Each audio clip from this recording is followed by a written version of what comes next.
Pour agir, toutes les drogues piratent le système de communication du cerveau, car notre cerveau passe le plus clair de son temps à bavarder avec lui-même. Son bon fonctionnement repose sur un dialogue incessant entre nos 100 milliards de cellules nerveuses, les neurones. Pour faire circuler l'information, les neurones s'envoient des messages chimiques qu'on appelle les neurotransmetteurs. Que ce soit la douleur, le plaisir ou le rythme des échanges d'informations, les neurotransmetteurs régulent un équilibre subtil et complexe, dont dépend l'ensemble des fonctions de notre organisme. Entre chaque neurone, il existe un petit espace où règne une intense activité. C'est ici, dans la synapse, que les neurotransmetteurs agissent. Pour faire circuler l'information d'un neurone à l'autre, ils s'emboîtent dans les récepteurs qui leur correspondent. Au début des années 90, des chercheurs s'aperçoivent que le cannabis s'emboîte dans certains de ces récepteurs.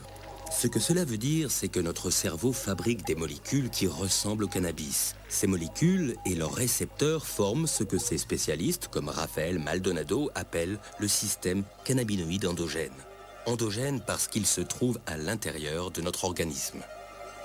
Depuis 80, on connaît qu'en effet, il y a des récepteurs spécifiques. Ça veut dire notre cerveau, notre organisme est préparé pour recevoir ces molécules, pour recevoir les cannabinoïdes.